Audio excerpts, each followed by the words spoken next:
Well, you mentioned that you want to bring the story a new level, and I imagine that you've seen the movie. So, how about that?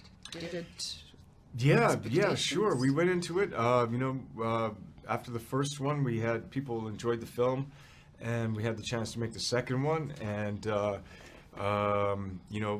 director Chad Stahelski was like, "What do we do? How do we open it up?" And so we wanted to open up the underworld. So there's the High Table, there's the Bowery King, there's a cast of new characters. We go from New York, now we go to Rome. So the scale of the film is a lot bigger, and the action is a little more advanced. Because I had the training from the first film, when I started, I didn't have to start here. I started here, so now I could go a little bit higher.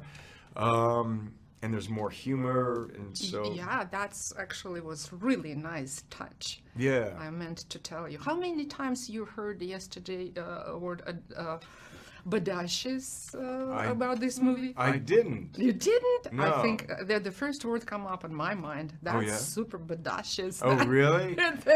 The second one feels aesthetically a little bit different. What did you wanted to change aesthetically? It's not noirish anymore. It has this more like a comic book tone even. Yeah, I mean, the director wanted to play with, I heard him speak about, and in the process, all of the action set pieces have their own their own palette. So there's maybe a diversity, like there's maybe more of the color schemes being used, more color, more contrast.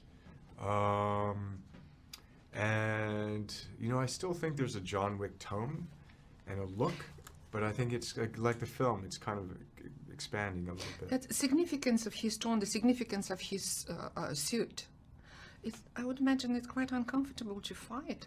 No, it's good. We have some fighting suits. They have a little bit more room in all the right places. But what is the suit for John Wick? I think it's armor and method. So it's presenting him as a gentleman? Like yeah. a cord? Yeah, and I think it's a bit of armor. Right now, it's literally armor. He gets a bulletproof suit.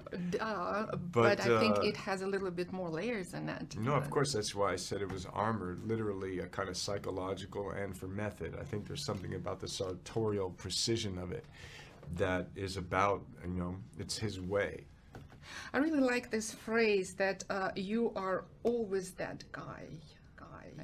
I think a person heavily involved in some sort of job, not even a killer, professional actor. Are you always that guy? Can you change? Can you do something different? Can you really retire? Are you always working? Are you working again? Yeah, all of that's true for me. Yeah. You're always that guy? I don't know. I mean, I think, no. And I think John Wick isn't either, and I think that's part of the story, right? In a way, John Wick is fighting for John's life. The only problem is that all the things that John Wick does kind of puts John's life in danger. How do you work with a consultant? Because I really was surprised to hear that boogeyman in Russian.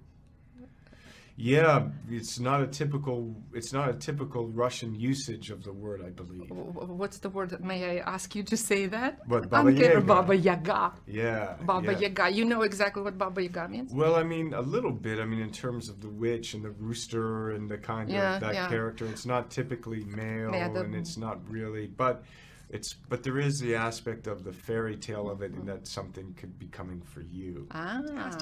Thank you so much. I hope that we're going to see you again. Okay, thank you.